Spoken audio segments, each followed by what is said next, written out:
who continue to give support, and of course the Jamaican people. Madam Speaker, last year I defined the state of public health in the context of the waning impact of the COVID-19 virus, and also the longer-term impact of a global pandemic that has disrupted all our lives and challenged our capacity as a public health to respond. Today, while COVID-19 is not over, the impact of the pandemic on our daily lives has diminished significantly, and we're moving to a state of recovery of which we all, Madam Speaker, can be proud. Significantly, fewer Jamaicans are being hospitalized and even fewer persons are dying from the disease. From our last weekly surveillance report, 46 Jamaicans reported COVID-19 infection compared to approximately 9,801 at the peak week of the pandemic in January 2022. We regret, of course, Madam Speaker, that we have had 28 deaths during this period up to April 25th, 2023. But Madam Speaker, when we compare how we have done, when we examine all the critical parameters, the reality is that we have done well. We have done well on perhaps the most critical variable, Madam Speaker, and a table should come up on the screen now showing a comparison of the mortality rates, because ultimately it's about saving lives.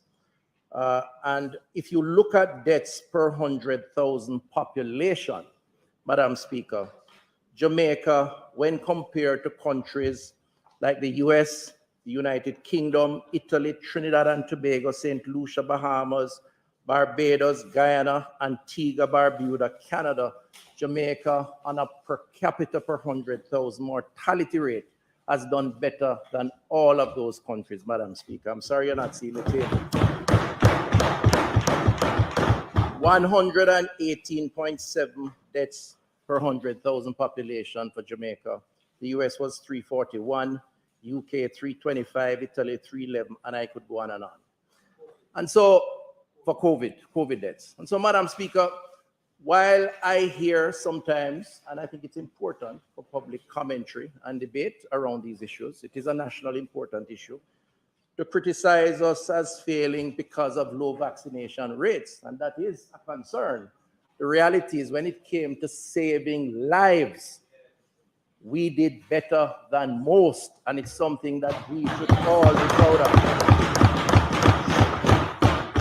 Madam Speaker, Jamaica was among the first countries to develop and implement a pandemic response plan, including increasing the human resources by some 2,000 healthcare workers, expand bed capacity by 10%, by over 400 beds, increase the amount of critical equipment necessary for delivery of healthcare, including oxygen delivery systems, high flow delivery, high dependency and intensive care services, expand lab capacity for PCR and antigen testing and genomic sequencing. Overall, therefore, despite the threats and the challenges of COVID, we have been able to strengthen our health system. Now, I raise this because the reality is COVID has been the dominant talking point over the past number of years, and rightfully so. But I raise it to make an important point on behalf of the more than 23,000 public health team members that have represented the response, the primary response to the COVID-19 pandemic. Too often, Madam Speaker, we discuss our road to recovery with reference to the COVID-19 virus as the obvious source of our economic and social woes, without distinguishing the successful management of the pandemic and the work of our health team as part of the core reason for our economic and social recovery. This, Madam Speaker, is a disservice to those who have sacrificed on behalf of the Jamaican people and for the resumption of life as we know it. We should all applaud and share, I believe, in the successes of our economic recovery and life as we know it, but we must never forget the sacrifices and efficient response of the COVID-19 management team. Countries that were late or too gradual, too extreme in their responses are still feeling the brunt of trying to restart their society. Not so here. Long before the virus came to our shores on March 10, 2020, we managed the protection of our borders. We managed the spread of the disease within the country utilizing tried, tested, and proven public health measures in contact tracing and shielding of the most vulnerable. We managed our communication and stakeholder engagement, and we managed resources, Madam Speaker. Yes, we managed the resources that we Madam Speaker, as I listen, and I have to listen to the public commentary over time around the COVID expenditure. And I think it is important. It's an important part of our democracy that we must embrace. So I'm not being critical of a process, but I believe I reserve the right to form a judgment. And I have to conclude, Madam Speaker, that it may be that this generation will never appreciate sufficiently the extent of the threat that we face and the response that was required, more often than not, learning on the job, which meant life or death in most cases. And as leaders, I suspect we have to accept that. And we hope that if not this generation, future generation will appreciate it. Now, I am prepared to say part of that reason why some of the positions in officialdom or otherwise have been taken around COVID expenditure is because of the trust deficit in our society. And there is a trust deficit, and it's something that probably we need to work on here. But the reality is, Madam Speaker, that Jamaica stands stronger because of what we collectively did during these very difficult years and very difficult decisions that we made. We must never forget the commitment of the Jamaican people to the fight against COVID-19 and the heroes that emerged from the health system, those who stood at the forefront and those who paid the ultimate price so that today, Madam Speaker, we can bring our society back from the brink. We must celebrate them. Those efforts of our healthcare workers, this administration, and the entire government and the Jamaican people can be proud. Madam Speaker, COVID-19 has impacted not only the economies of the world, but also the psychosocial environment in which we all operate. It is not lost on me the seeming change in the mental wellness of the population, and that the health profile of the population in terms of NCDs is moving in the wrong direction on many fronts, and I'll come back to that. Our health system must respond to these new and emerging challenges. We note the many studies on long COVID, which are defined by the World Health Organization as a set of symptoms experienced by individuals who have been infected with COVID-19. The most common symptom of long COVID includes shortness of breath, cognitive dysfunction, which people call brain fog, as well as fatigue. The WHO, however, tells us that there have been more than 200 symptoms reported in patients, Madam Speaker. The ministry has embarked on a process guided by the work of our multilateral partners to tracking and responding to the long COVID phenomenon. And more will be said on this, Madam Speaker. However, I'd like to use this opportunity to say to Jamaicans who have been impacted by the COVID-19 virus, if you feel ill and make that connection, see your health center or doctor for more assessment as we attempt to confront this lingering impact of the COVID-19 virus. Madam Speaker, after 7 years, this past April, on this particular job as portfolio minister, under the stewardship of Andrew Holness and this administration, I think it is fair that Jamaicans ask, from wherever they are from, the question as to what have we done in public health and how have the people benefited. And we mustn't resist or push back on the people's right to inquire and to probe. And so I took the opportunity to use this occasion, Madam Speaker, to give a scorecard or work in progress of some of the things that we have done in public health, given that we have been there long enough, not just to manage crises, but to make a positive change. Madam Speaker, I start with Code Care. This initiative of clearing up the backlog of elective surgeries, partly due to the COVID-19 pandemic, has seen over 950 surgeries taking place through public-private partnerships, involving 8 private hospitals, short-term visiting medical missions, primarily comprising operating theater nurses from the diaspora, and special overtime sessions by our local surgery teams.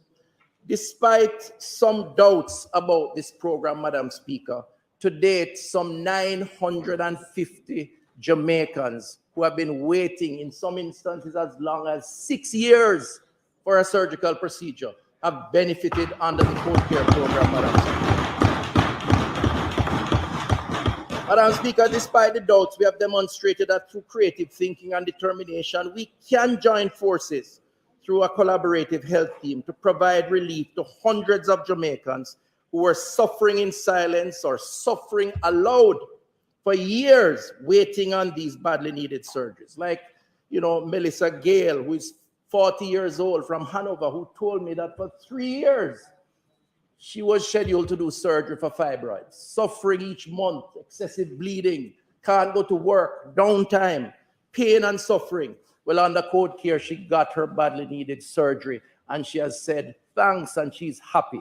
950 other Jamaicans benefit from that. I would like to recognize,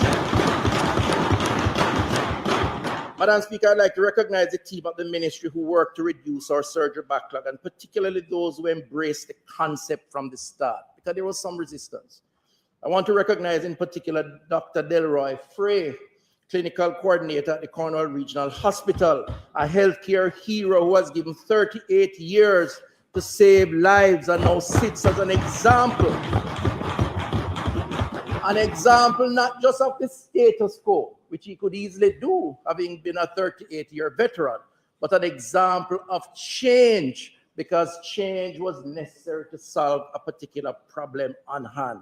We salute Dr. Frey as a symbol of our healthcare efforts, and he's here with us, and we welcome him in this house, Madam Speaker.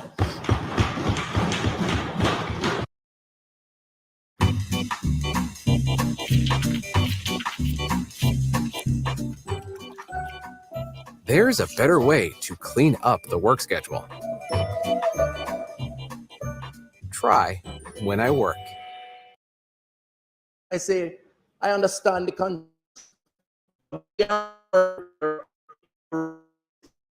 15 operating theaters, $700 million, which has been allocated, Madam Speaker, and the work has been done. We are now securing, through the procurement process, the completion of that process, and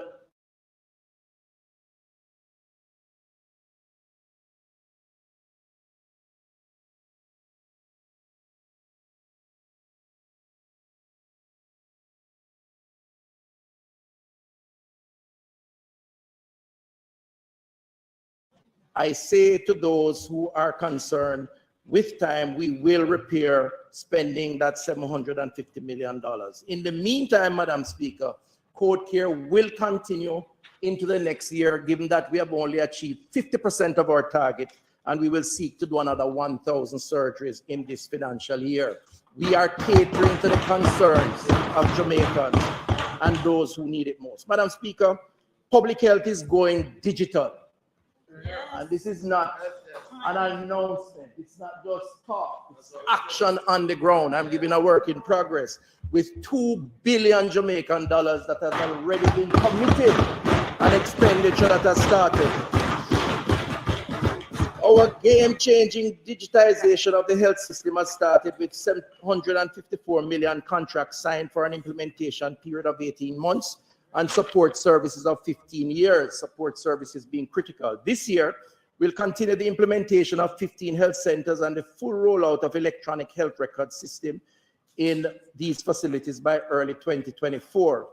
We have also signed and started work, a contract valued at $1.26 billion with Cable and Wireless, and we'll see 105 health centers across the island equipped with ICT infrastructure to include network and cabling for internet and Wi-Fi connections, Madam Speaker. These activities are a precursor to the implementation of the rollout of the electronic health record solution in these facilities. What does this mean, Madam Speaker, for patient care? Because we work, we implement for a reason. It's really about the people. It means, Madam Speaker, shorter transaction time, so less wait, because patient files are not kept in a hard copy file somewhere that sometimes can't be found. It means telemedicine, serving remote areas over long distances where specialists are not available. Madam Speaker, we are creating a modern digital health system for the benefit of the Jamaican people. That's transformation, and the work is taking place. Madam Speaker, we have continued our public-private partnerships with the diagnostic services, CT scan, MRIs, and X-rays. Up to 120,000 procedures carried out to improve the lives of thousands of Jamaicans, primarily poor Jamaicans. Now, MPs can relate to this, Madam Speaker. There was a time when you have a constituent who wanted a CT scan, or CDF, and the public health system, the hospital didn't have one, and they would come to the MP's office asking for it to be paid for. Because what the doctor used to do is write up a little pink form and send them to do the test to come back. Well, 120,000 such procedures have been done over the last 2 years, paid for at a cost of approximately $3 billion by the government through the public-private partnership outsourcing system. There are those who feel that outsourcing these life-saving procedures robs the public health system of its ability to provide similar services. Madam Speaker, let me be frank and provide context. We were not providing these services adequately in the first place. There was already a gap, and a huge gap. And guess who were the ones who were the victims of this? Poor Jamaicans who couldn't afford it in the private space. And therefore, we had to take action, Madam Speaker, to fix the problem. Waiting in pain, clogging hospital beds, waiting until they could get money from their neighbor, their friend, their MP, their relatives abroad in order to do it privately. Some even died waiting. That's the reality. Let's look at the numbers, Madam Speaker. The public health system has approximately demand of over 500,000 radiological procedures each year. I asked for an audit, and this is why we had to do this, as a response to a problem that we had. I asked for an audit to be done to determine the state of readiness of our diagnostic equipment service quality. And the numbers were concerning. Specifically, the report found that of the total number of equipment assessed, 23% were at the end of their life stage, needed to be replaced immediately. 53% were either fairly functional or non-functional, and over 80% needed servicing or parts. Many were just placed in a corner. Worse, Madam Speaker, the in-house servicing of these equipment was very lacking. In other words, neither the expertise or the regularity of servicing, which meant that they were suboptimal in many cases. Madam Speaker, the consequences of this were suffering Jamaicans wanting to diagnose their problems for treatment who could not get. Anybody has any ideas as to how it started? The report suggests it didn't start administration. In fact, the report is saying that's a problem inherited that we have decided to fix on this time.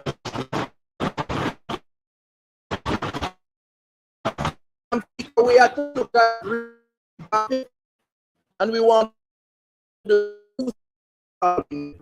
Firstly, we have to save lives. That was the ultimate first priority, by reducing the backlog through this PPP arrangement. And this is how the 120,000 procedures were done.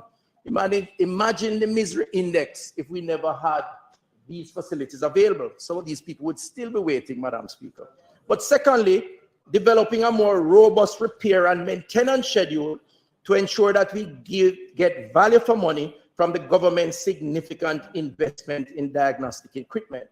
It includes a policy towards procurement to support extended service guarantees, training of local personnel for routine maintenance, and the option to lease rather than purchase, Madam Speaker. And we have decided to look at the lease option very, very carefully. In fact, we have decided to go with that. And why? Because with leasing comes a uniformity of approach of procuring the services, similar machinery, comes servicing, and comes a realistic depreciation of those equipment so that they can be replaced, so we get the optimal value of those machines. As a consequence, Madam Speaker, I'm happy to announce that the ministry has launched a tender process for the leasing of over 49 pieces of equipment to include MRI machines, CT machines, and ultrasound machines. The tender will require the management and maintenance under a capital lease agreement for 9 CT scan machines, 4 MRI machines, as well as 36 fixed and mobile ultrasound machines. This, Madam Speaker, will be the first time that the ministry has embarked on a comprehensive, holistic approach to diagnostic services in the public health system. And this is happening as we speak. It's not just an announcement. There's action on the ground. Now, we know that we have gaps because we don't have the institutional knowledge around leasing. What have we done, therefore? We have sought the assistance of the Inter-American Development Bank to provide the technical support as we move the process forward, Madam Speaker. The process will take some time between procurement and implementation, maybe a year or more. As a consequence, we will continue the public-private partnership for outsourcing of diagnostic services because the people of Jamaica needs it, particularly the poor people of Jamaica who can't afford to purchase in the private.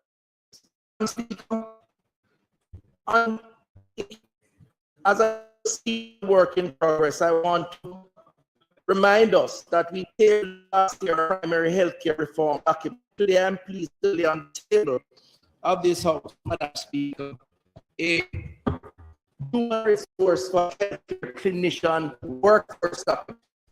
So this is a comprehensive document, Madam Speaker, the result of a lot of work over the last year.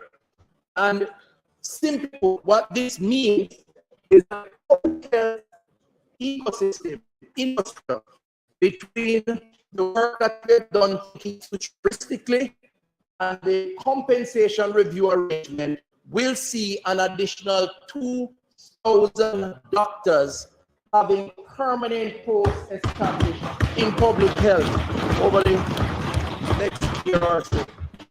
What are the numbers, Madam Speaker? Permanent posts as opposed to short-term contracts for 789 doctors currently in the system. So we're moving from temporary to permanent, more job security. New posts of over 1,112 doctors to be filled over time, and 140 posts that were established to support the response to the COVID-19 pandemic. That's over 2,000 permanent posts to impact, Madam Speaker, service quality for the people of Jamaica. What that means: less patient to doctor ratio, more specialists in the system, more doctors at the primary community health care, including and also in the hospitals.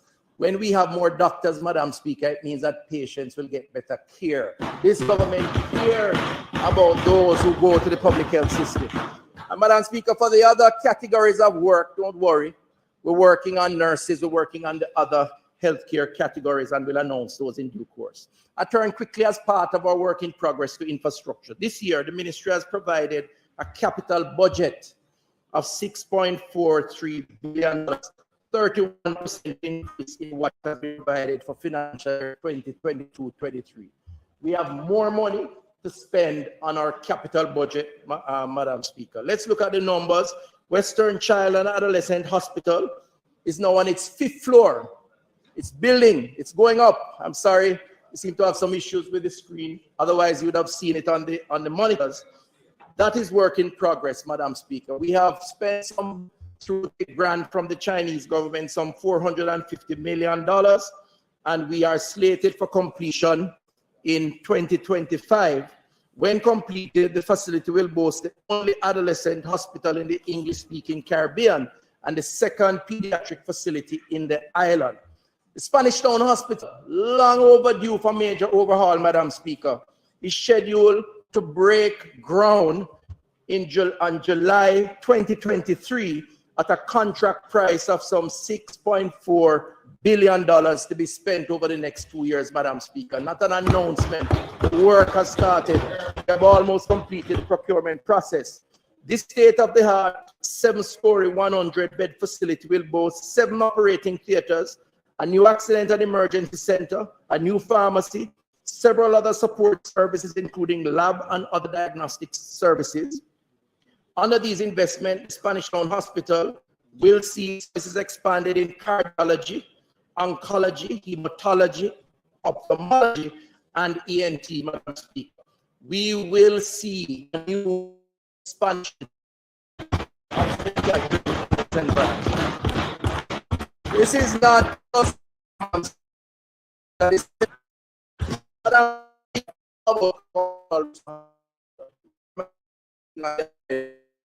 to speak will tell us even more. Is this we are, and I'm a lot more confident, we're in the final stages of the completion of the current regional hospital.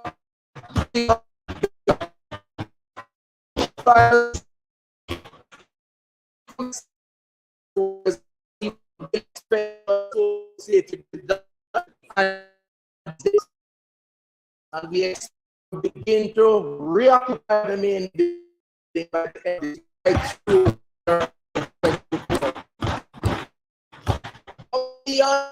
of work that business not in doing and down for the people of Jamaica.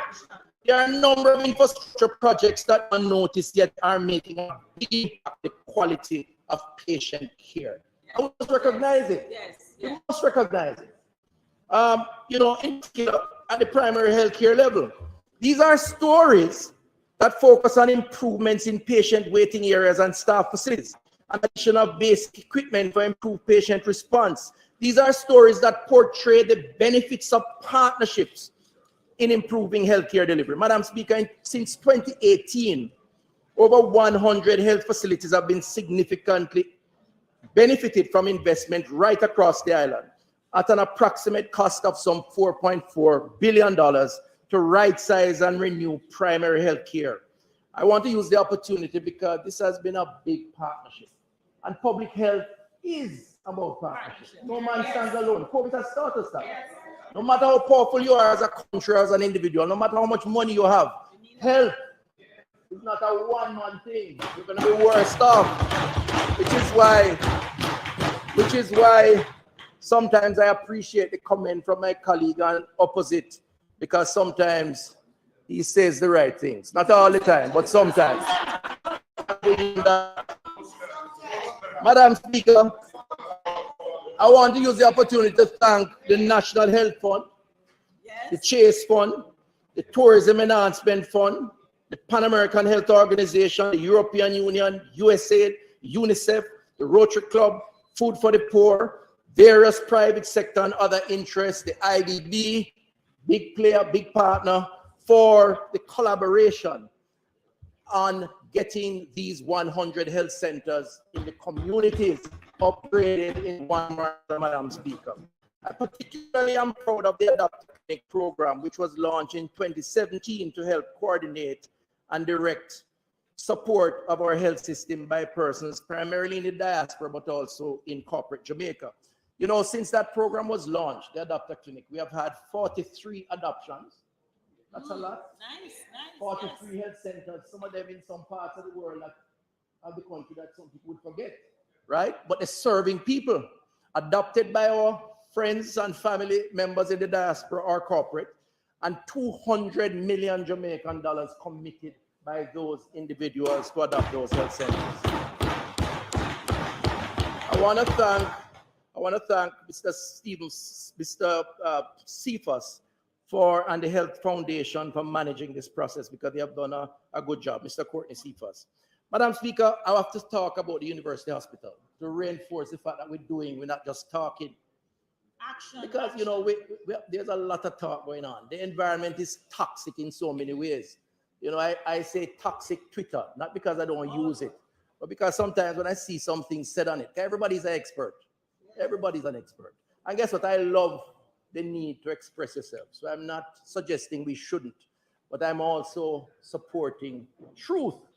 And as the main player for public health, I have to set the record straight. Madam Speaker, as a continuation of the work of the improvement of the University Hospital of the West Indies, $300 million has been provided in this year's budget to continue that work, which has been commissioned for the construction and rehabilitation of the facility.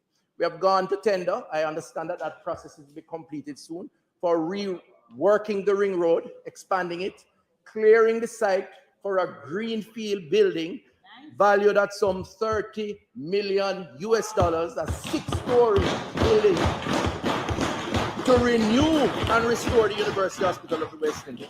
Madam Speaker, we will, this administration, rebuild and retrofit the University Hospital of the West Indies. So, Madam Speaker, when you summarize the expenditure, you're talking about 27 billion Jamaican dollars, or US 178 million. Cornwall Regional, 14 billion left to be spent. Western Children Adolescents, 5 billion left to be spent. Spanish Town, 7 billion to be spent. UHWI, 3 billion to be spent. Madam Speaker, this is not talk. This government is working to build public health infrastructure like no other government before since independence. And we don't talk about the IDB, 10 health centers, the EU support for that. We haven't spoken about the work that continues with NHF with Chase and other areas. No, Madam Speaker, I'm proud of the work in progress. I'm proud of the support. I am proud of the support of the Prime Minister, of the Cabinet of Jamaica, and my parliamentary colleagues. And if they are honest with themselves, they will be proud too. Because they are benefited in many different ways. And so, yes, I know you're proud too. I know you're proud too.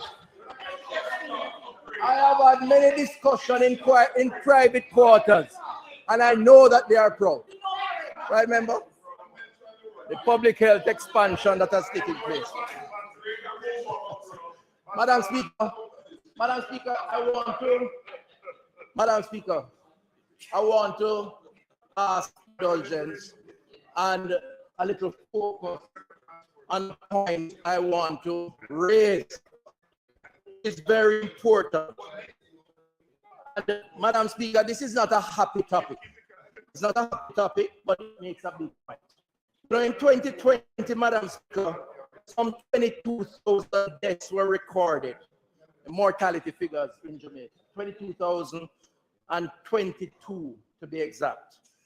Diabetes was the most frequent underlying cause of death at 13%, followed by stroke, 11%, hypertension, 8%, heart disease, like heart attacks, 8%, and assault or violence or intentional injury, 4%. Importantly, Madam Speaker, lifestyle diseases or NCDs were the cause of death for some 6,980 individuals. Almost 8 out of every 10 Jamaican or person living here that died was as a result of how we live, how we interact with our environment, what we consume, lack of exercise, lack of rest, lifestyle. We call it non-communicable diseases. And Madam Speaker, there's a table in the text that you will see that shows the breakout of those numbers and the cause of mortality. And this is where I think it's important for us to assess, and I want to thank our EPI unit led by Dr. Webster Carr for helping me to interrogate these numbers to get some answers as to where we're headed and what we need to do. When we analyze the deaths occurring in persons before their 75th birthday, which is considered the sort of average life expectancy in Jamaica today, women living 3 or 4 years more than men, we found, Madam Speaker, that some 12,747 or 59% of persons who died in 2020 died before the age of 75. That's almost 60%. But worse, more concerning, I should say, This is a 19% increase in the period of it. Let me back up. This represents when you calculate the life years lost. So let's assume that 75 is the average. If someone lives to 70, we calculate 5 life years lost. And we do that for all who die before 75, because 75 is the average life expectancy. When we calculated the life years lost in the year 2020, what we found that as a country, we had some 296,000 life years lost because of what I classify as premature mortality, premature death. But worse, Madam Speaker, and this is the point, it represents a 19% increase in the potential life years lost a decade ago, 10 years ago. In other words, Madam Speaker, and simply put, Jamaicans are dying younger. That's what the data says. Jamaicans are dying younger.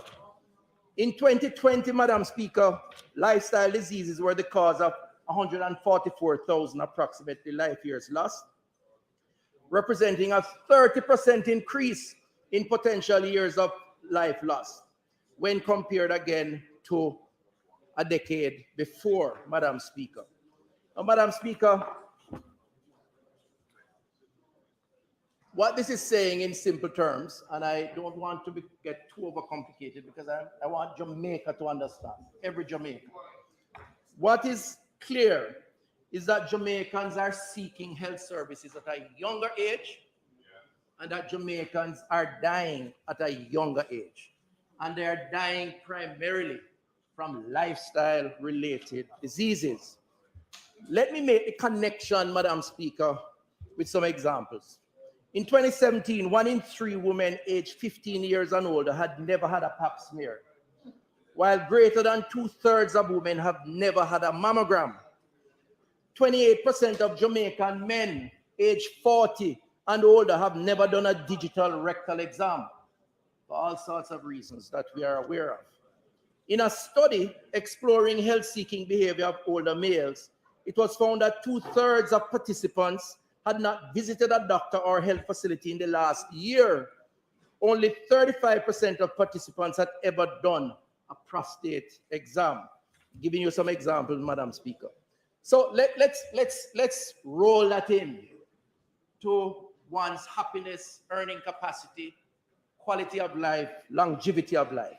Madam Speaker, a man who loses a leg or an arm from complications due to diabetes at 50 years old could likely lose up to 70% of his earning capacity. Depending on his profession, the loss of sight due to diabetic retinopathy is likely to immobilize his household and cause significant pressures on the family. Madam Speaker, these are real people that you can attach to these numbers. This is the real impact of morbidity due to preventable diseases. I am saying to us here in this house and to Jamaica, we have to do more on prevention. Yes. It goes without saying. The data supports it. Last year, I spoke about the principle of primordial prevention. While we have made some progress in areas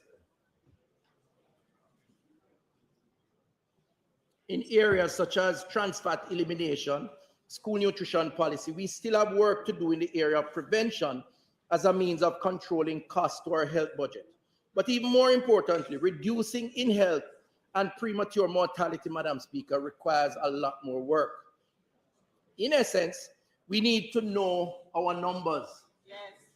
And as a first step to managing and preventing premature illness and mortality. To address this premature mortality, Madam Speaker, the Ministry of Health has been working on developing a life stage approach to health promotion and prevention to impact personal and collective health care. From as early as conception, expectant mothers and child must be given guidance around best practices for pre- and postnatal care. Through the various stages of growth and development, the health system must facilitate persons making informed choices about their health, starting in primary care to support lifestyle practices to avoid or reduce premature mortality and improve the best health outcome in each citizen. This is all captured, Madam Speaker, in the 2030 vision, but for us in public health, it has implications for how we structure our health care. And we have been working on it strategically. Madam Speaker, we're not just responding to crisis. We're building buildings, we're providing more doctors, but we're also strategically planning. And it's not an easy task, but we're committed to the task. So, Madam Speaker, this year, given the data that I've given about people dying younger, Jamaicans, largely from lifestyle-related diseases, we will focus on a critical component of prevention of ill health and hopefully influencing healthy lifestyle. I introduce to you our Know Your Numbers Healthy Lifestyle Initiative. Madam Speaker, this is a practical response to the biggest health crisis we face today, lifestyle diseases and premature mortality. So too many Jamaicans are walking sick and they do not know until them tumble down. Yes. A heart attack, a stroke. That's just the reality. And let me give you some more numbers, why you need to know your numbers. 236,000 or 9% of the population have diabetes, according to studies that are done locally. Only 106,000 are aware of their status. Furthermore, 95,000 approximately have one or more complications related to diabetes. And these complications are predictably, based on the expert advice, likely to lead to amputation, chronic kidney disease, or heart attack. Huh? Okay, my colleague over there says erectile dysfunction. He has a lot of knowledge. He's a medical doctor. Oh, he's a medical doctor. That's why he has a lot of knowledge of these things. Let me correct it, right? That's a good intervention. Madam Speaker, it is of note that approximately 679,000, or a quarter of all Jamaicans, have hypertension, with only about 54% or 374,000 being aware that they have hypertension. 300,000 of us don't know that we have high blood pressure. One of the leading causes of stroke. I'm talking about knowing your numbers. And I'm hoping that Jamaica is following, because we have to do something about health education. People must know their numbers. These statistics are alarming, as knowing your basic. PayPal is more than just online payments. We help you sell online, in-store, and on the go, so you can reach customers where they are.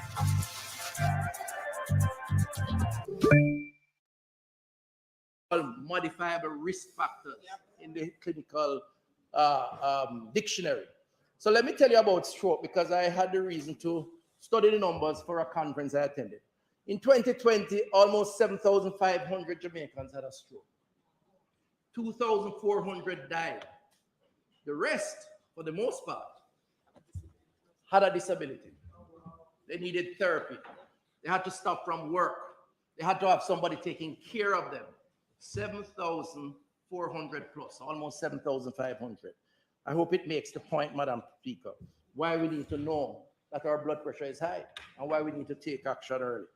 John, for example, to be more simplistic, who has high blood pressure and continues to drink his half cue of white rum.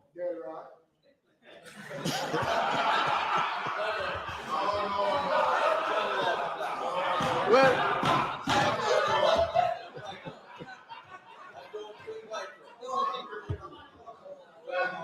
his white rum, let me say his alcohol consumption. Just to be all inclusive, his alcohol consumption. And to eat his corn pork every evening. And decide not to exercise. Go like a walk around the park. And every day is the same thing. And he has hypertension and he doesn't know. Inevitably, is going to end up. Madam Speaker, to finish, I now ask that the minister's time for speaking be extended by 15 minutes. Members, the question is that the minister's time be extended by 15 minutes to allow him to complete his presentation. Those in favor? Those against? The ayes have it. Thank you, Madam Speaker. And remember, I did start by saying so many things to say, but I also said yesterday that I have goodies in the back for those who give support. For a slightly extra run, and it will be for both sides, don't worry.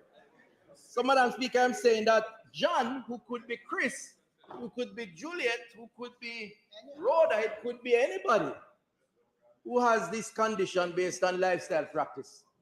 It is almost inevitable where they're going to end up. And if you pull that back to the numbers of those dying 75 years or younger, which is an increasing rate, it means that we're really going in the wrong direction. Yes. We're losing our countrymen, our fellow men, our brothers and sisters, our children, our mothers, fathers, when we could have extended their lives and their quality of life if they knew their numbers, which is why it's important. So, Madam Speaker, what does Know Your Numbers mean as an initiative that we will focus on? First of all, it's about getting Jamaicans to screen at least once each year to know their health status and what they need to do to modify their behavior to reduce illness and premature mortality. We're giving people a chance. We can't force you, but we want to help you. That's very important. Our target is to do 500,000 screening tests done this year, 2023-24. This is to provide Jamaicans with the opportunity to know what they are vulnerable to, what they need to do to correct this life, and what lifestyle changes to make. To achieve this, we intend to bolster offerings of health checks and promote health screening in our hospitals and clinics across the country. Screening will become routine operating procedure through our primary reform program, in particular our life stage approach, which I spoke to earlier. This means once you enter a health facility, you're going to be given the opportunity for screening. And we really hope that Jamaicans take up the offer. We can't force you, but we're going to encourage it. Madam Speaker, the Ministry through the regional health authorities will plan to on how to execute this, not only in our health institutions, but in our communities by targeting vulnerable populations, people living in remote areas, underserved areas. Madam Speaker, we are going to be repurposing our COVID buses, mobile buses, to Know Your Numbers buses. And we're going to dispatch them out into the community. And we're going to pop up everywhere. It might be on a football field. It might be at a church. It might be in South Trelawney, where you have the best yam that grows anywhere in Jamaica, Madam Speaker. Well, you're on the border, so you share the credit, right? But we're going to pop up to provide these health screening services. Madam Speaker, what are the services? Services will include body mass index, hypertension, diabetes, vision, cholesterol, HIV, and syphilis. Expanded services, because there'll be a referral. So if your numbers are out of whack, the doctor may say you need to do a follow-up set of services. Great. And that could include ECG, prostate, breast or prostate cancer, cervical cancer, colorectal cancer, dementia, frailty, and immunization. In addition to clinics and health centers, we'll be taking screening, as I said, to the community through our mobile units. We're going to be pushing partnerships with the faith-based community.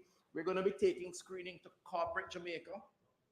You know, one of the things that employers need to appreciate more is that their worker is their best asset, and they must take more interest in the health and the lifestyle of their workers. Nothing is wrong with giving your worker time off to go do a medical check or to making the opportunity to give them that opportunity. And we're going to be pushing that, Madam Speaker, as a big part of of this approach. Madam Speaker, MPs will also be engaged, yes, just to say we're offering $1 million to every member of parliament to do at least 2 health screening exercises during the course of this year, Madam Speaker. But we're going to do more on the Know Your Numbers campaign. Madam Speaker, I want to introduce a discount card. Love it. Discount card that will be introduced, courtesy of the NHF, which will incentivize persons who do screening. In essence, you do a health check, you're going to get points on this card and you can redeem it at your favorite supermarket. Or should I say participating supermarket, gas station, pharmacy, because we've reached a stage where we think it makes sense to not just say what is right, but to encourage what is right, Madam Speaker. More will be said about this in the conclusion. The value will be a function of how many health screening exercises you do. So like you, Delroy, once you do your prostate exam, or you did it already, well, you have missed the points that will be assigned to that. Whatever test you do, you will points will go on the card, and that card will be redeemed for a discount in the participating locations. We'll say more about it in the month to come. Madam Speaker, importantly,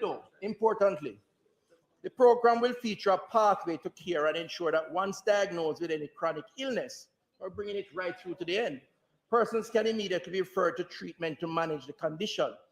A referral pathway for core screening services has been developed by the team in the ministry, will be circulated to all regional health authorities, or has been, to ensure the ethical risks associated with this campaign are sufficiently managed. So, Madam Speaker, we're not going to stop by saying you're diagnosed or you're vulnerable with this. We're going to say this is your path to recovery and give you guidance. Now, what it means is that we're going to have more demand on the health system. And we have to prepare for the demand on the health system. But we believe in longevity and quality of life and serving the people of Jamaica as a first priority. Madam Speaker, know your numbers. Remember that terminology. You're going to hear a lot about it. And remind all of Jamaica that we're really promoting healthy living. It's a lifestyle that we're promoting. Madam Speaker, I turn to another area. As has been said before, one of the consequences of chronic disease within a high trauma society is the number of Jamaicans who have lost limbs, hands, and feet due to trauma or chronic diseases. You know, Madam Speaker, there are about 300 persons, I'm told, by the Disabilities Association who lose limb each year. 80% of those are diabetics because of diabetes. Madam Speaker, we have to find a way to reintegrate these individuals because in losing a limb, Madam Speaker, you lose your capacity to function in many ways. In a 2019 study published by the National Library of Medicine, National Center for Biotechnology Information, it was found that in amputees, and I'm quoting now, socially, 90% of the patients no longer practice leisure activities. And at the economic level, 87% of patients had a decreased monthly income, factors that bear direct correlation to the functional outcome of patients were the level of amputation. Clearly, you lose a limb, you lose an arm, you lose a feet, you can't function the way you would normally function. In other words, Madam Speaker, when persons are impacted by conditions such as diabetes, where they have to remove a limb, there is a direct impact on the quality of life, not just of them, but their family members and the society in general, because more often than not, the society now has to support them. Madam Speaker, let me remind us that the provision of health care is also the provision of wellness. Therefore, we must provide the interventions and strategies to support these challenges. Today, I introduce to you a prosthetic partnership program for persons living with disability. It's called New Limb, New Life. And Madam Speaker, the ministry will be partnering with the Jamaica Council for Persons with Disabilities to provide prosthesis. Through this collaboration, the ministry will make available $50 million to that entity who will assess and qualify persons 60 years or younger, persons in their productive years. And we will use this resource to provide prosthesis to support the reintegration of these individuals in society. Madam Speaker, this is a caring government. It's a caring government. We show compassion to those who need a second chance. But let me just say, we're going to use their example as an example to others as why you mustn't get diabetes. and why you must know your numbers. It's all related, Madam Speaker. Madam Speaker, I want to introduce to you, because I don't want anybody to say it's announcement and not action, our first beneficiary of New Limb, New Life. You know, some weeks ago, I saw an article in the Jamaica Observer exposing a gentleman by the name of Andrew Nelson, 45-year-old farmer from Clarendon, no legs, pineapple farmer. Yes. He's on the screen there. Yes. And I felt the passion. Yes.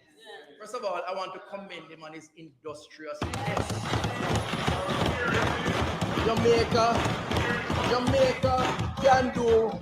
We could do a lot more if we follow the example of Andrew, yes, who has lost both limbs and is still out there toiling and working. Yes, yes. And I had the opportunity to have a discussion, and he was challenged.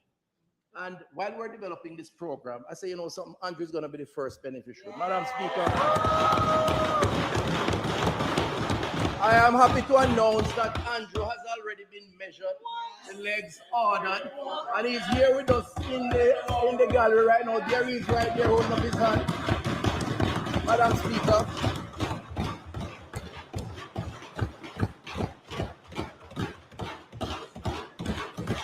And I know that Andrew is only one individual, but he's an example, yes, and he has volunteered to be an example to promote healthy lifestyle, healthy living. And this government, as a caring government, wants to work with people like Andrew, Madam Speaker. But you know, Madam Speaker, there's another, Madam Speaker, there's another individual that I have to mention in passing. In passing. Some may say he's famous.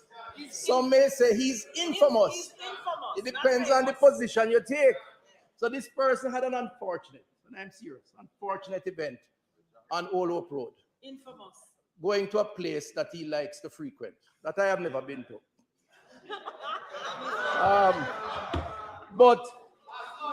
But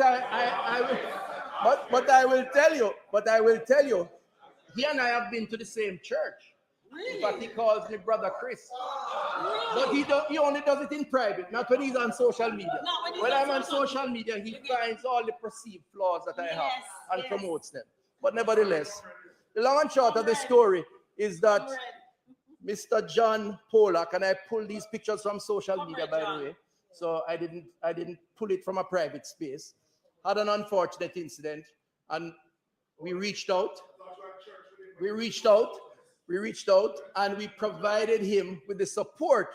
And if you notice him standing strong and firm, he is actually building back stronger.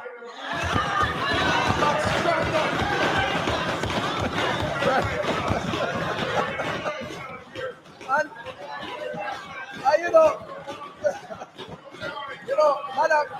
Madam Speaker, listen, you know, I wanted to invite him, but I was afraid he would have worn that color shirt and that stuff.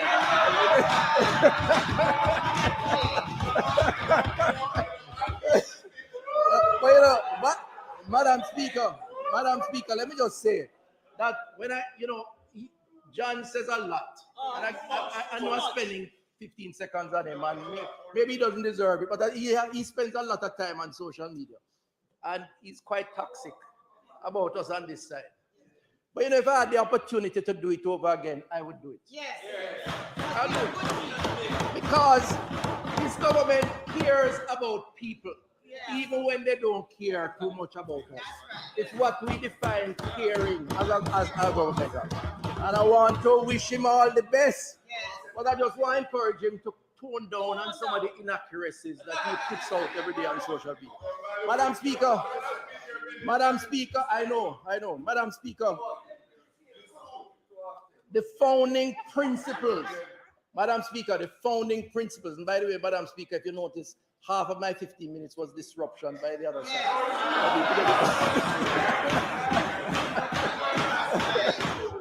Madam Speaker, the founding principles of public health are that it should be holistic, listen carefully, in addressing the mind and the body. Yes. That's my philosophy. That's my belief.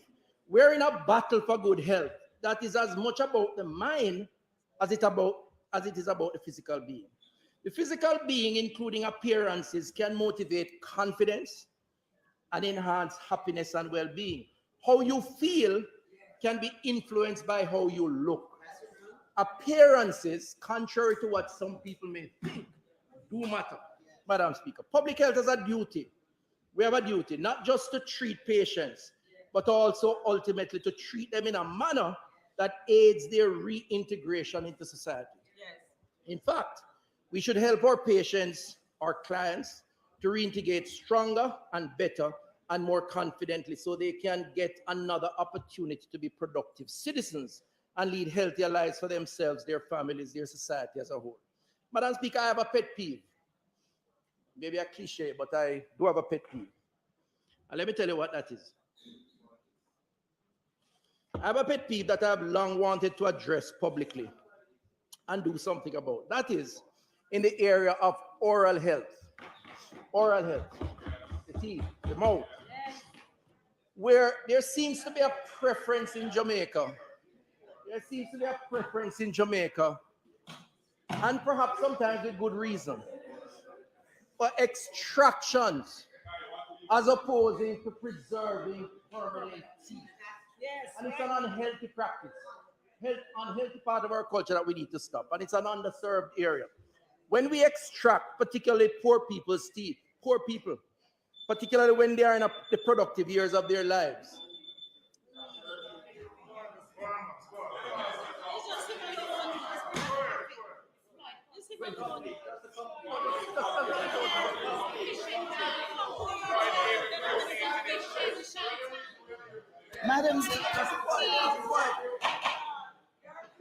Madam Speaker,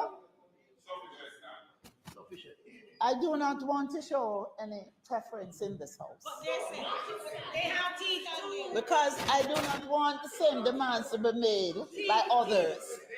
However, Madam Speaker,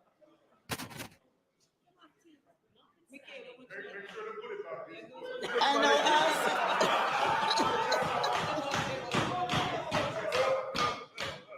Madam Speaker, I now ask that the standing orders be suspended to enable the minister to continue his presentation and bring it to its conclusion in 15 minutes. Give or take, Madam Speaker. Thank you. Just before I put the question to the House, I just want to say that one good turn deserves another. So as I've listened to you, Minister, it is with great expectation that I'm looking forward to all the advancement reaching the hills of South Trelawney. So with that, the question before the House is that the Minister be given time to complete his presentation, 15 minutes, give or take. Those in favor? Aye. Those against? The ayes have it, Minister. thank you very much, Madam Speaker. And Madam Speaker, for the first time, I literally heard support from that side for what the government is proposing and advancing, which is a good thing. Anyway, Madam Speaker. So, Madam Speaker, what I was saying is that when we extract particularly poor people's tooth or teeth, because it's expensive to replace them,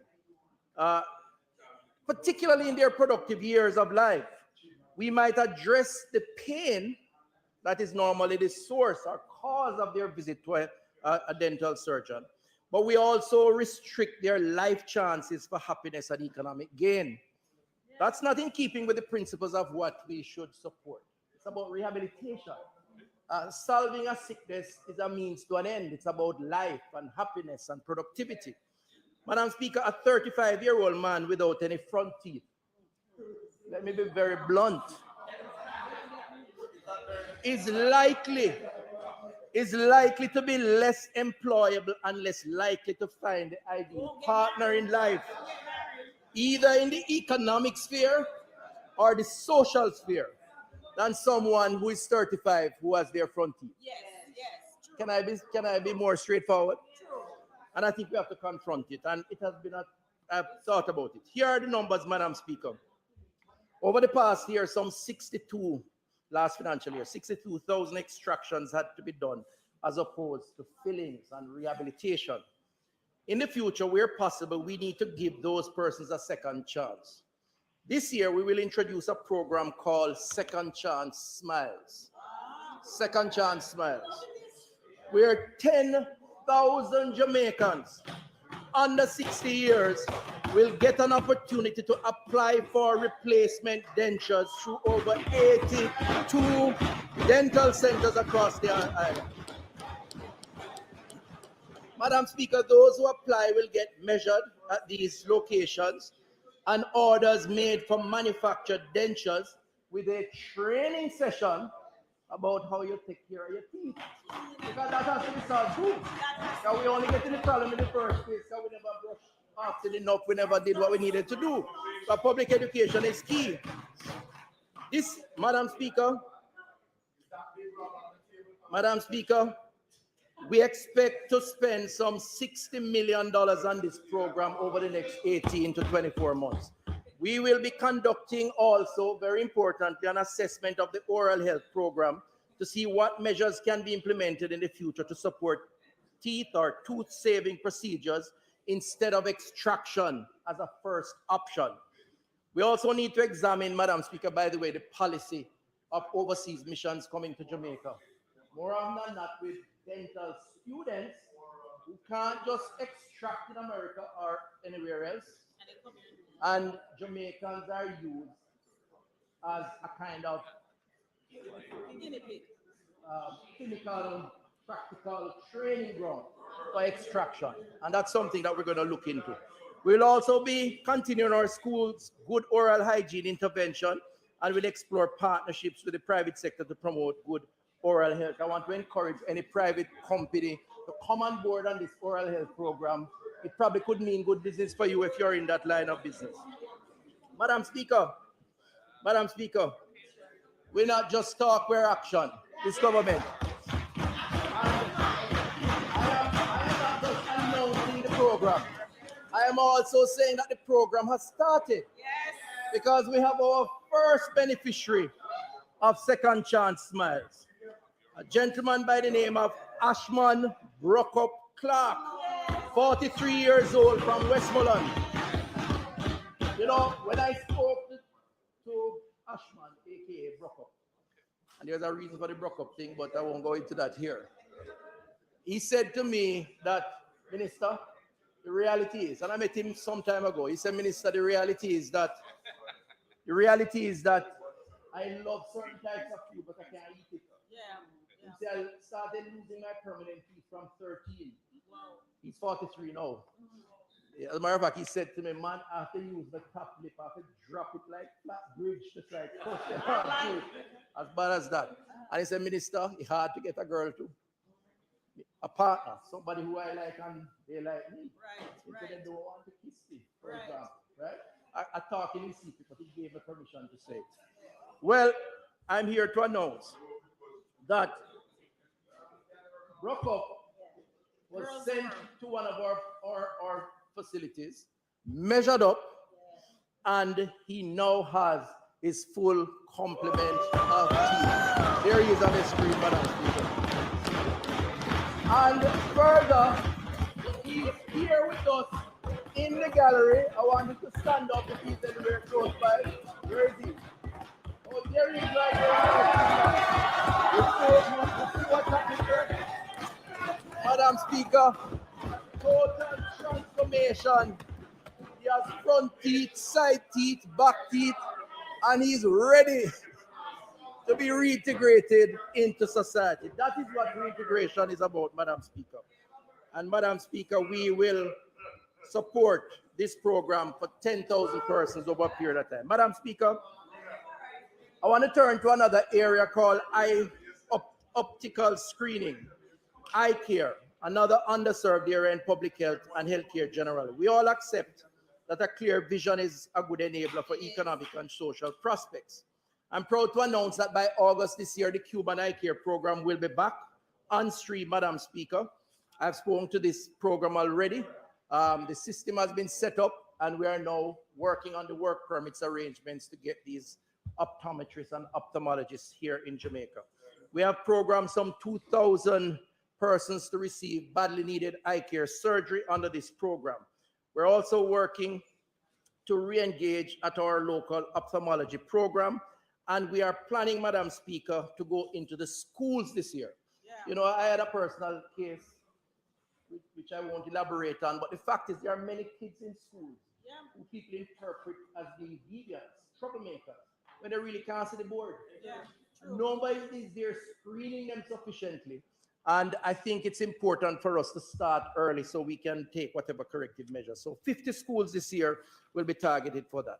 Madam Speaker, I want to turn quickly to Kingston Public Hospital in the interest of time. Kingston Public Hospital is a hospital that was the opening of this hospital on the 14th of December, 1776. In 1859, the hospital began offering 24-hour service. Between KPH and JVH, Madam Speaker, it has evolved into the largest multidisciplinary hospital in the government health service, as well as the largest trauma center in the public hospital system. Madam Speaker, KPH Victoria Jubilee needs a comprehensive overhaul. And we're going to do it. We're going to do it. We have started. We have already set up a committee involving the chairmanship, the permanent secretary, but a wide stakeholder cross-section of persons, experts. We're looking now for a consultant firm to do an audit of the institution. We have committed $300 million this year to start some minor rehabilitative work, plus the operating theaters under the Code Care facility. We have also, based on a cabinet decision, linked St. Joseph's Hospital with Kingston Public Hospital.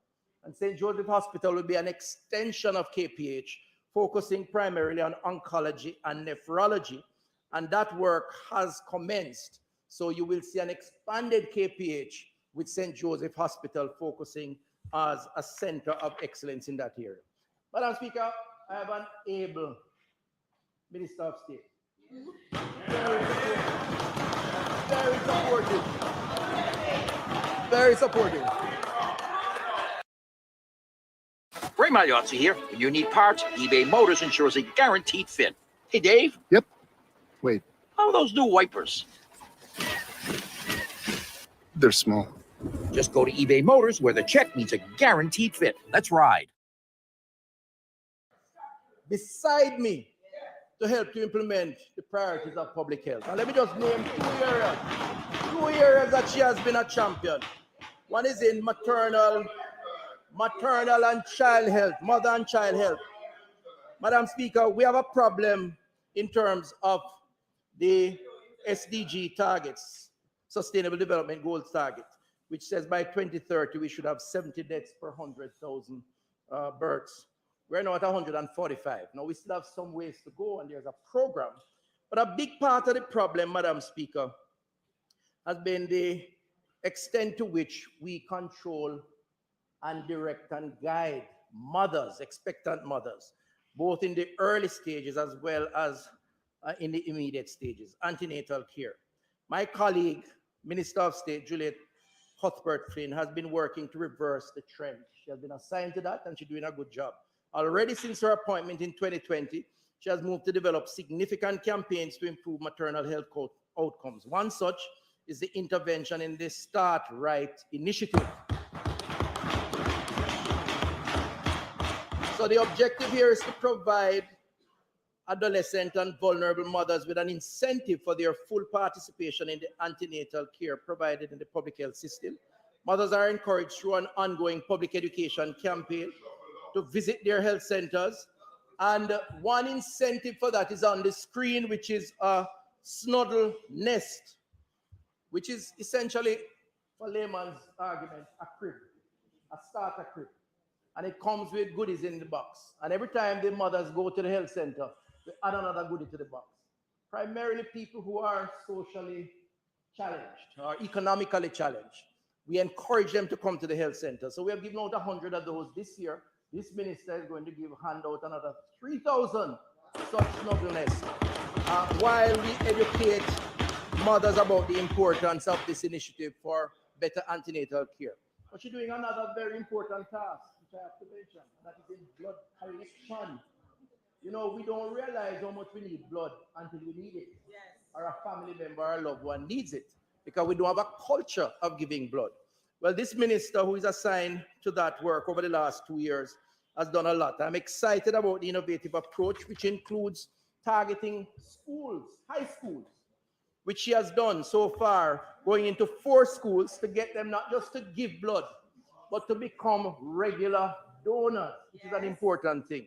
So far, they have collected some 85 units of blood, which, by the way, according to the clinicians, could save potentially 255 lives. We're saving lives, Madam Speaker. This year, we're targeting through the minister another 20 high schools to collect 600 units, but she's doing more. We're looking at parishes for blood collection centers, St. Mary, Portland, St. Thomas, and we will deploy 2 mobile blood collection units. 1 COVID bus to be converted, and we're going to be buying another one. This minister is on the road and she's working, and we should applaud and appreciate her efforts. Madam Speaker, the National Health Fund is 20 years old this year, and I believe all of us on both sides of the house should commend the National Health Fund for the work that they have done for the Jamaican people. And the leadership. Madam Speaker, over the past year, the fund has served approximately 960,000 Jamaicans, subsidized medicines through 160 drug-served windows, 523 community pharmacies accepting the NHF card, 2.8 million scripts were processed, seeing 8.3 million items dispensed, over 4.4 million claims for the NHF card at a cost of some $6.43 billion in subsidy. And the NHF has spent almost $650 million supporting projects, health centers, other such tangible capital-related projects. And we want to commend them for that, because the truth is, and you know, we don't even need to say it, they have won so many awards, they have beaten out a lot of private companies in terms of governance. And it shows that under good leadership and proper organization, we can make things happen. And it also shows that we're not just talking, we're also implementing. So I want to say a big commendation to Everton and his team, the board chairman, Mr. Shane Darling, on the board, who have done a lot of work, and those before them over the last 20 years. But you know, Madam Speaker, medication costs continue to increase compared to last year. The budget increased for pharmacy services in the public sector by 10%, that's 1.1 billion.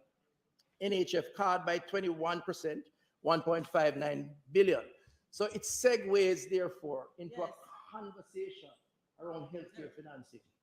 And it's very important that I think we engage or expand the engagement of the population on how we're going to finance healthcare in a sustainable way going forward. Because as it stands now, it's not sustainable.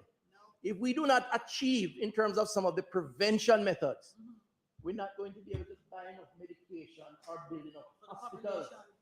The numbers have said it. Know your numbers. That more people are getting sick sooner and more are dying earlier, which means a burden on the healthcare system. And so, Madam Speaker, again, sorry that I have to table so many documents, but it's necessary. Financing the cost of healthcare in Jamaica. I table a document which is a follow-on from what we did the last time, Madam Speaker, which will be on the website of the ministry. We won't print as many copies for cost savings, but this will form the basis of a discussion nationally. And we're going to take this to the road this year, because we need every single Jamaican to understand what the implications are for ill health, for themselves and also collectively. There are many issues to be addressed in this document, but we will go throughout the communities. I want to also take the opportunity, however, to thank the support of the World Bank on this very important initiative. The World Bank has been working with us on this health financing project. This year, the bank will complement the existing body of information with the completion of a public expenditure review The review is aimed at assessing the levels of efficiency in healthcare expenditure and providing critical information on how we as a government can strengthen the health system with the resources that we already receive. We are very eager to get that expenditure review because we don't have anything to hide. What we want is information to make better informed decisions. And so I salute the World Bank for that. Out of all of this, we hope will come a green paper, which then will morph over time into a new policy as we seek to look forward towards how we will finance healthcare for the benefit of our population. Madam Speaker, I want to turn to service quality in our hospitals. I told you I had a lot of things to say, and I crave your indulgence, but I'm winding down soon. Madam Speaker, the last year, we had 235 patient complaints through our patient management system. Of the total complaints received, 85% were related to facilities, and the remaining 15% due to perceived negligence by healthcare workers. While we have seen the improvements of our services, and yes, we have, I know that when one incident occurs, it tends to grab headline, negative incident, because it's more newsworthy from the perspective of the editors. Good news don't sell. Bad news is more saleable, I think, in this culture that we exist in. The reality is that we have seen improvements in the services because we have done, not us, but the customer service survey done by the Public Sector Modernization Unit has shown that service quality has improved. And this is because all of the other things that we're doing. But too many Jamaicans still, and we have to accept it, come into our health system and are not treated with the courtesies that they deserve. And I'm prepared to admit that because we have challenges that we still need to overcome. One is too many, Madam Speaker, but we have to recognize and we have to get that culture going, that our patients are our customers in distress, and treatment starts at the entrance of the facility, from the gate.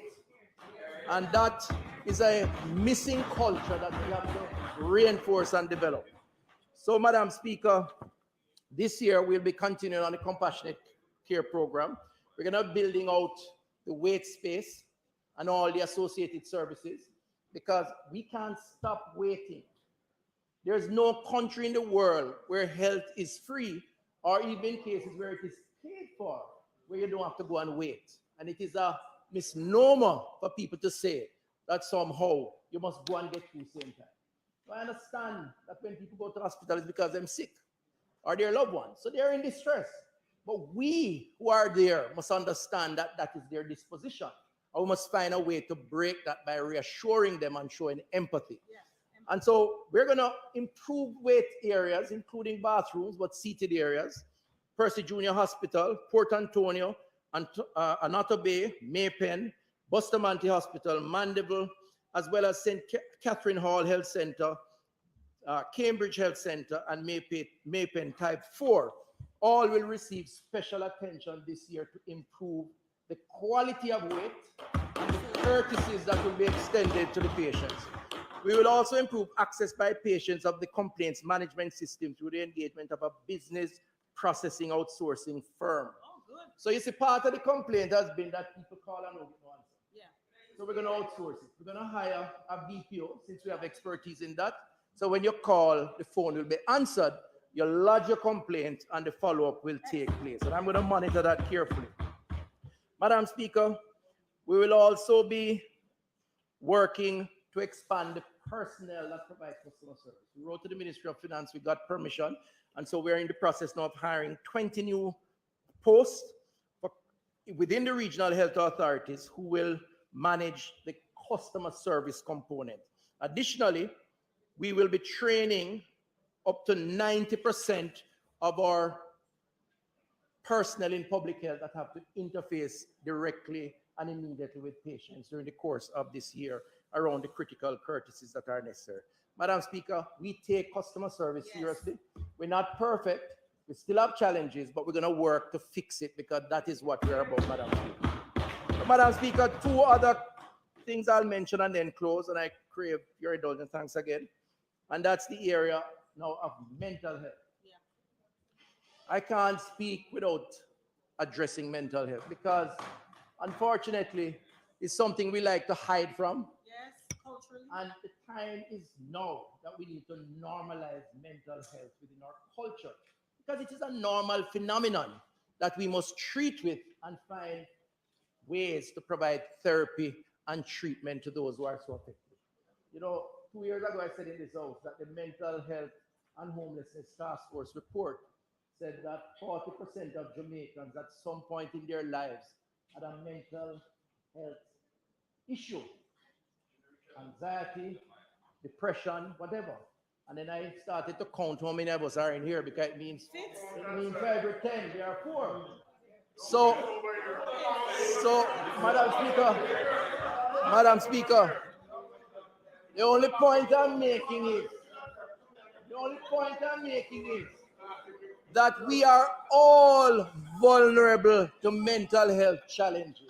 Every single one of us. And you know, Madam Speaker, COVID has taught us that life is fragile. Over 3,500 deaths and thousands others are suffering because of post-COVID trauma. Mental health disorders have been a major side effect of the COVID experience. In 2019, the ministry established our mental health and suicide prevention helpline that has shown significant usage over the years. Since its inception, some 4,726 calls have been managed by our team of psychologists. For the year 2022, the Mental Health and Suicide Helpline received a total of 2,190 calls, an increase of 24% when compared to the 1,648 calls reported at the end of 2021. Already this year, we have had 577 calls from the helpline. Additionally, in an effort to engage our youth who have suffered tremendous trauma from COVID, we have partnered with UNICEF, Madam Speaker, to implement the You Matter mental health chatline, which has conducted more than 2,000 counseling sessions, treating issues such as suicidal ideation, anxiety, depression, stress, and mood disorders. Madam Speaker, this year, the ministry will be doing more to enhance the mental health response in our community engagement and with the continued collaboration, this time with the Pan American Health Organization for the Problem Management Plus or PM Plus intervention. Already the program has trained 119 community members from entities such as churches, civic groups, and the community-based organizations, providing them with the basic tools for counseling and psychosocial support. This year, the intention is to train some 180 persons, including 30 supervisors. Essentially, we go into communities, we ask for volunteers, persons who have already demonstrated the capacity to provide leadership. We train them working with PAHO, and then we deploy them in their community. So they pick up persons who have issues, and they offer to help them solve their problems. Because sometimes people just want somebody to talk to. You know, a lot of these things are elevated to worse conditions if you don't nip it in the bud, if you don't solve it right away. And we all need a friend at some point in our lives, and that is what these persons are there for. We're also working in the schools with the Ministry of Education, and the ministry has been very understanding of this issue. The minister is right here before me. We have trained some 531 school personnel in understanding how to optimize and maintain good mental health, understanding mental disorders and their treatment, decreasing stigma, enhancing the help-seeking efficacy, which is knowing when and where to get help and having the skills necessary to promote self-care and to obtain good care. Additionally, as we all know, we have had the Do Your Share campaign, which will target some 50 additional schools this year, where we go into the schools and we have a dialogue with the young people around their thoughts, their motivations, or the lack of that, and try to steer them in the right direction using trained clinicians. And that will continue in collaboration with the Ministry of Health. As it relates to Bellevue Hospital, another institution that is stigmatized, I want to spend a minute on that. There's a very important intervention that we intend to make this year. We will begin to implement a comprehensive overhaul of the Bellevue Hospital to address over 400 social cases currently housed at the institution. And I know it's not Minister Mackenzie's fault, as he's in charge of social cases as the Minister of Local Government. And he and I have worked very closely together. In fact, we collaborated on establishing and expanding some of these facilities, including in Spanish Town and other places, Minister Mackenzie. But the reality is that Bellevue has become a home for the homeless, not a place to treat mental health deficiencies. And most of the population in Bellevue are persons who have control conditions, but have nowhere to go because of the stigma in society. They have been cast out. That's why they end up on the streets, and we can't put them out on the streets. So we have 400 of those. What we are effectively going to be doing this year is separating the social cases population from the chronically mentally ill population. Because there are some people who need institutionalization. And we intend, under the Mental Health Act and the National Health Services Act, in creating facilities to properly rehabilitate and reintegrate into society individuals who have been impacted by different types of mental health challenges. Mental health as a non-communicable disease can rob our society, our community, and families, Madam Speaker, of valuable human resource. So that reintegration is critical. So we're going to be developing a more activist program around reintegration.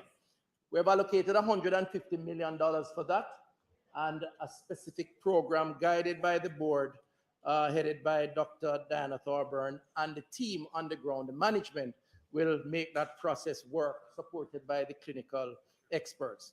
In addition to that, the intention is to create a 100-bed chronically mentally challenged facility on the same compound. Now, we're going to move around how we organize the facility, because it's a big campus. But ultimately, we need to build a proper mental health facility. And because of the focus on community-based intervention, which we're developing, we don't need a campus as big as Bellevue. Indeed, we need to find a way to start anew. And I'm not even sure if Bellevue is the right name, but that is just my opinion. The battle is on internally as to whether or not that should happen. But we may have to look at a whole new start. But that 100-bed facility will be for the mentally challenged, while the other facility will be for environmental. Madam Speaker, before I conclude, I just want to say that, and yes, we have done a lot of printing. Yes. And I know it's costly, but we think it's necessary. So tabled here are a number of documents, because, Madam Speaker, we think through the process. We engage in hours of research. We collect the data, but we want the data to be available. This government is transparent. Yes. We have nothing to hide. When there are challenges, we take the challenges on frontally. Oh, yes. And I certainly, as Minister of Health, try to be very humble about it. I will defend my position, but I welcome alternative positions, because we don't know it all. So, Madam Speaker, we have the health financing and the cost of healthcare in Jamaica. We have achievements and highlights of financial year 2022-23. So if you want an update on all the things that we have done, because I could mention everything, it's right here, including some of the internal management issues. We have our vitals. This is the most current on non-communicable diseases. This will give you a lot more data on non-communicable diseases. And I want to thank again Dr. Webster Carr and her team for collecting that data and give you a perspective on lifestyle-related diseases. We have a collector's item on COVID. I know COVID is not a great topic, but guess what? It's the worst challenge we have been through. And when you have your grandchildren, you may want to revisit this and remember the challenges that we have had to overcome. This gives all the data on COVID. We have the human resource for health, clinicians workforce, which speaks to the 2,000 additional posts. It's not just general practitioners, specialists, many different, and why and where they'll be deployed and how it will improve the health service. And finally, we have me. And, Madam Speaker, this is the content of my presentation, which is captured in this particular document, which may not be a collector's item, but hopefully it will help in the better understanding of what is happening in public health. Madam Speaker, all of this content will be placed on the Ministry of Health and Wellness website. So, Madam Speaker, much has been said about the work program of the Ministry of Health and Wellness. We have made many announcements of programs to come, but importantly, we have shown that much work is taking place on the implementation of past announcement. I want to say, Madam Speaker, without fear, confidently, that I am proud of my team and I'm proud of the part that this government has played in advancing public health in Jamaica. You know, I have never been to my cabinet without telling tales out of school or my prime minister and made a case that is in the best interest of the people of Jamaica from a public health perspective and gotten a negative response. And that is a tribute to him as a leader and to the cabinet, the executive arm of Jamaica and the political director. Never before has a government had crisis after crisis. Yes. When we became government, not to be political, and sorry for the 30 extra seconds. Madam Speaker, Madam Speaker, sometimes when I hear the criticisms, I sit back and I digest it because I encourage people can talk and should talk. We must be arrogant about it. We must maintain our humility and we must recognize valuable contributions. But we have gone through, this is an interesting truth. We inherited a government that had the tail end of Chick V. Then we were hit with Zik V. Then after that, we had 1 year of dengue. Then we had the unfortunate collapse because of neglect of the Cornwall Regional Hospital. Yes. That was a crisis in of itself. One of the bigger crises that this government has faced. Then we were hit with the worst crisis in 200 years. Well, 100 years, sorry, which is the COVID pandemic. Yes. Madam Speaker, the fact that most Jamaicans live to tell the tale is a tribute to our stewardship as a government.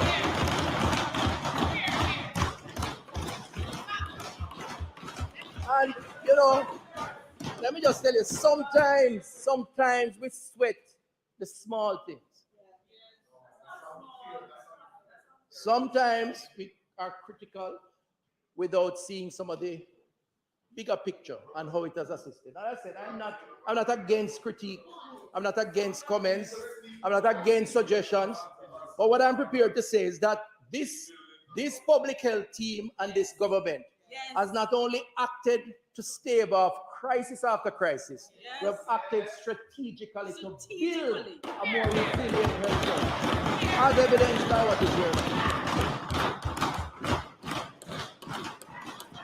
Madam Speaker, we have taken the criticisms with our heads up. We have listened. I have listened. And we have learned where we needed to. But always we have pushed ahead with the conviction of doing the right thing for the people of Jamaica. Madam Speaker, that is our mission. God bless Jamaica land we love.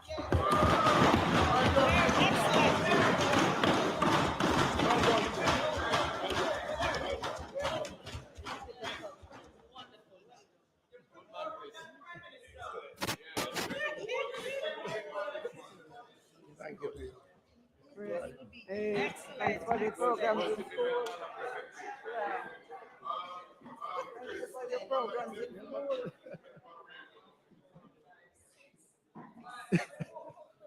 Read them. You might appreciate them.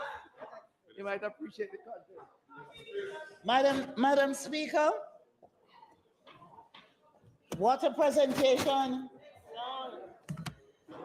I really want to thank the minister for all the goodies. All the good news. And Madam Speaker, at this point, I now ask that the sectoral debate be suspended. Members, the question before the House is for the suspension of the sectoral debate. Those in favor? Those against? Ayes have it. The sectoral debate is now suspended. Madam Speaker, I now ask for the recommittal of announcements.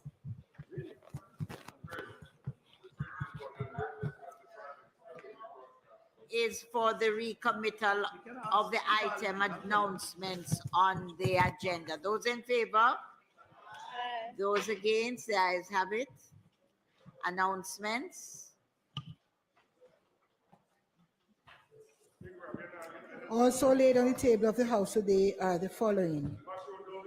From the Ministry of Health and Wellness, Vitals, non-communicable diseases, Vitals Coronavirus COVID-19 edition, achievements, highlights for the financial year 2022-2023, financing the cost of health care in Jamaica towards universal health coverage and discussion paper, and human resources for health clinicians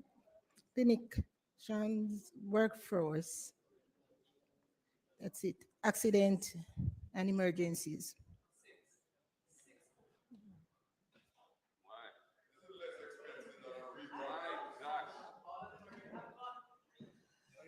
Madam Speaker, it is not contemplated for us to do any further business today. I therefore ask that the House be adjourned until Tuesday, May 9 at 2 p.m. sharp. Next week, we will resume the sectoral debate, and our speakers.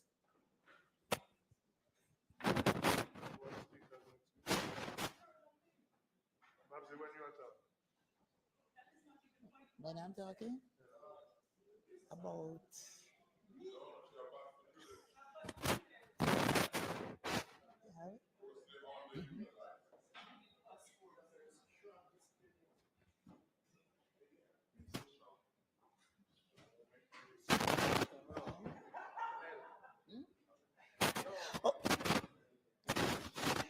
So, Madam Speaker, I know Minister Shaw will be speaking next week when we resume.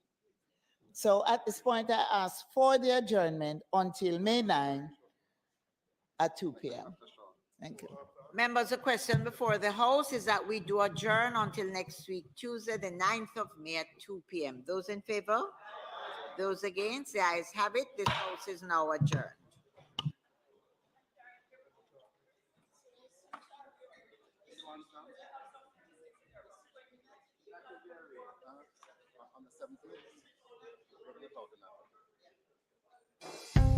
Do you need graphic design services? Or maybe you need branding for your business? How about multimedia production services? Contact Browns Media and Graphics at 876-877-1870. Browns Media and Graphics, developing your ideas, creating your style.